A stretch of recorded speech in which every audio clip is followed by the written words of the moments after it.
napirmahan na bilang batas ang SIM Registration Act. Isa sa mga agam-agam ng taong bayan ay, pag binigay ba namin ng datos sa mga telco, ano naman ang kasiguraduhan na ang mga pribadong impormasyon namin ay mapapangalagaan? O nga naman, bakit ka mangangamba kung hindi ka naman terorista?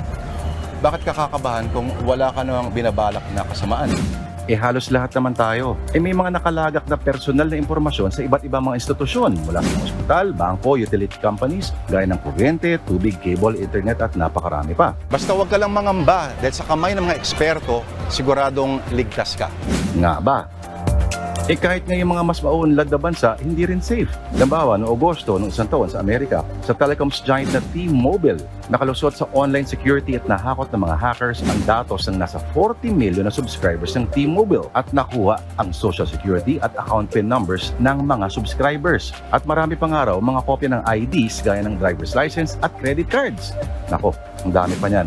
Gaya noong 2012 nang nadali ang halos 7 milyong datos sa mga users ng LinkedIn, Yahoo data breach ng 2013, 2014 na-hack ang eBay, 2018 ang Twitter naman, noong 2020 ang database ng Marriott International Hotels. Bakit tong araw? Nung ganito pa lang ang mga teleponong ginagamit natin, wala tayong mga problema.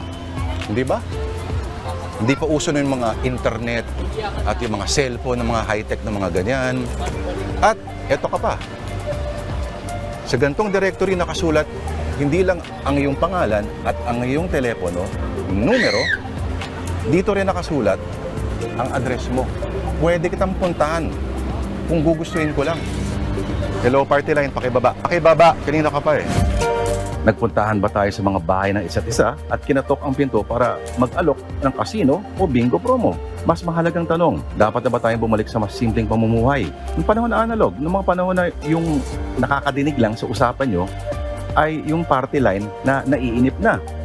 Iba na talaga ang pag-usad ng teknolohiya. At alam din natin na habang umaabante ang teknolohiya, umaabante rin ang henyo ng mga loko-loko, ng mga gago, ng mga kriminal. Hanggat may paraan ng komunikasyon, meron talagang mananamantala at hindi kailangan ng high-tech na kagamitan. Mayo 4 taong 2000, mula sa isang repair shop sa Maynila, ang computer student na si Onel de Guzman ay gumawa ng I Love You virus na ang tanging pakay lamang ay makasungkit ng mga passwords para makagamit ng libreng internet.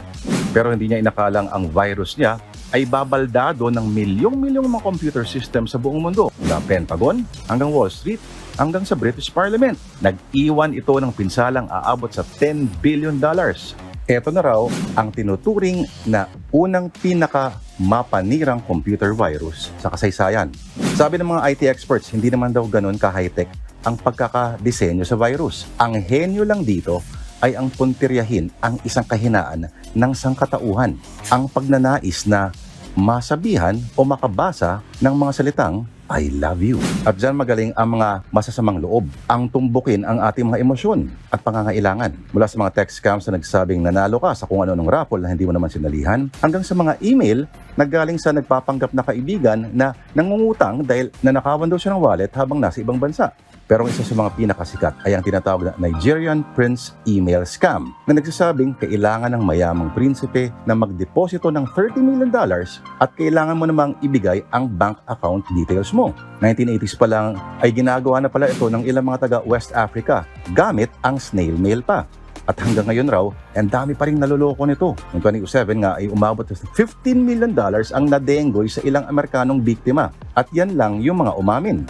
Noong 2018 daw ay kahit na pinagtatawanan na lang ito sa popular na kultura, ay may $700,000 pang nasungkit itong racket na to. Pero paano nga kung totoo pala talaga na namimigay ng pera ang isang prinsipe sa Nigeria at wala lang talagang sumasagot sa mga liham niya? Ang tao nga naman, nagmagandang loob na nga, pinagdudahan pa. Kawawa naman siya at sayang ang pera.